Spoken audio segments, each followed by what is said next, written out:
A simple beginning, twice told. Nathan was an ordinary young man living in the small town of Willowbrook. It was a peaceful place surrounded by endless fields and quiet country roads. Everyone in Willowbrook knew each other, sharing friendly waves and morning greetings. The old church bell rang every hour, marking time in a predictable rhythm. Children played hide and seek in the open meadows until the sun slipped down. Elders gathered at the local diner, telling stories of days long gone. Nathan's family owned a small bakery that had served generations of townsfolk. The smell of fresh bread and pies drifted through the narrow main street. Life in Willowbrook was simple, safe, and beautifully slow for most residents. But for Nathan, something deep inside always whispered there was more waiting. While his friends dreamed of farms, shops, and inheriting their family businesses someday, Nathan imagined ancient castles, vast deserts, stormy seas, and cities glowing at night. At night, lying on the grass behind the bakery, he stared at stars. He loved reading about explorers, adventurers, and travelers who crossed dangerous, unknown lands. His favorite story was about a man who sailed around the entire world. That book, worn and missing pages, belonged to his grandfather, long gone now. Nathan kept it close, reading each fading page again and again by candlelight. In its margins, his grandfather scribbled notes of places he wished to see. Nathan promised himself he wouldn't grow old in Willowbrook with only dreams remaining. He would someday follow the path his grandfather had only imagined from afar. His mother often said, "The world out there isn't made for folks like us." And his father believed a man's duty was to build a family legacy. But Nathan's heart ached every time a train passed through town heading westward. He imagined distant cities, mountain ranges, foreign languages, and sunsets over unfamiliar horizons. It wasn't that Nathan hated his town, his home, or the people there. He simply felt the invisible pull of the unknown, stronger than any comfort.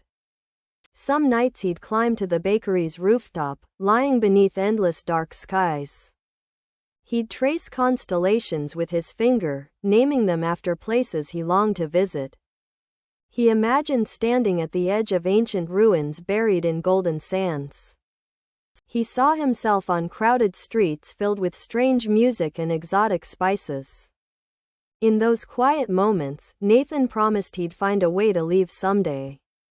The call to adventure.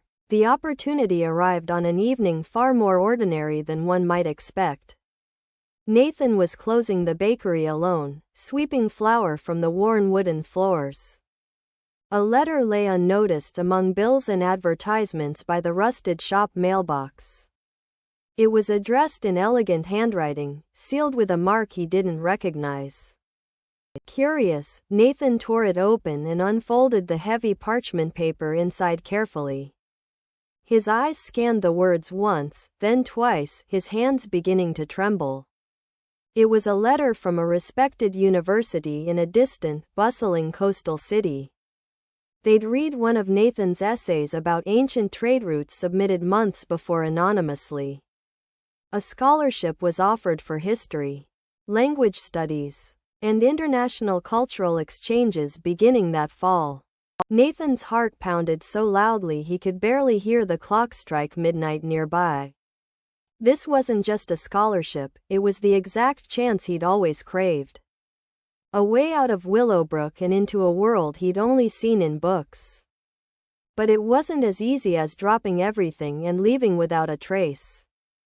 When he told his mother, tears filled her eyes though she tried to smile.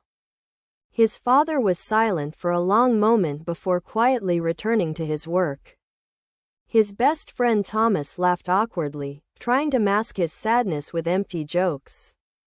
Most in Willowbrook thought leaving was reckless, a foolish waste of a good future. They warned him of crime, strange diseases, dangerous people, and the coldness of city life.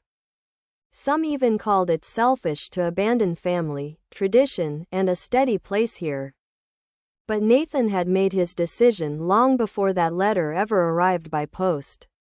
He packed a worn leather backpack, his grandfather's book, and a notebook of blank pages. At dawn, he boarded the westbound train, watching Willowbrook's silhouette shrink into the distance. As fields turned into highways and highways into skyscrapers, his pulse quickened with excitement. For the first time in his life, Nathan wasn't watching the world from afar. He was inside it, moving forward, destination unknown, a story beginning under his feet. The world beyond. The city was 1,000 times larger, louder, and brighter than he imagined. Glass towers reflected the sun like enormous mirrors, crowds moved in constant hurried waves. Signs flashed in languages Nathan had never seen, and scents filled every narrow street. University life was exhilarating, confusing, and exhausting all at once for the small town boy. His classmates hailed from every corner of the world, each carrying their own stories. He met Sophia from Brazil, Eli from Kenya, May from Hong Kong, and Luca from Croatia. Each of them had left homes, families, and safe lives to chase uncertain futures.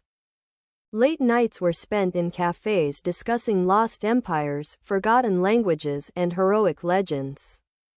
They traded stories of childhood adventures, favorite meals, and the words for hope in dozens of tongues.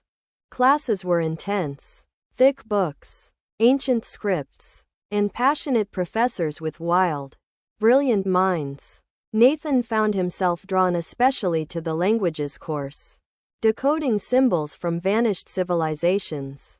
He wrote long letters home, though he rarely received more than brief replies in return. There were nights loneliness settled in like fog, wrapping him in heavy, silent doubt. He missed his mother's apple pies, quiet evenings on the bakery's back steps, Thomas's jokes.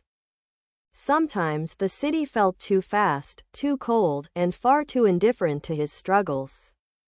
Whenever the ache for home threatened to overwhelm him, Nathan opened his grandfather's old book. Inside its pages were memories of places both real and imagined, and notes of dreams. He'd run his fingers over the faded words, finding strength in the echoes of adventure. Each entry reminded him of the promise he'd made to the stars above Willowbrook. That he would chase stories, walk paths unknown, and carry his family's legacy outward. Months turned into seasons, seasons into years, and Nathan's world grew wider with every step. He spent summers translating crumbling scrolls in desert monasteries and winters studying texts in Istanbul. He hiked misty mountains in Peru, stood beneath cherry blossoms in Kyoto, and sailed Mediterranean waters. With each new place, Nathan left a piece of himself behind and carried new wisdom. The boy from Willowbrook became a storyteller, a historian, a translator of forgotten human histories.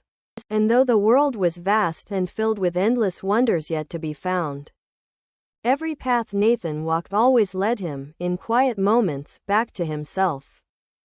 He had chased the unknown not to escape Willowbrook, but to truly understand it. For it was in distant cities and ancient ruins he finally saw his home. A place not defined by narrow streets or old traditions, but by the dreams within. One night, years after first boarding that train, Nathan stood alone atop a seaside cliff. He looked out at an endless horizon, stars scattered above like forgotten stories waiting. And in that moment, he promised he would never stop moving, never stop seeking more. Because somewhere in the world, another young dreamer was staring up at the same stars. And Nathan's story would be the light leading them toward their own grand adventure.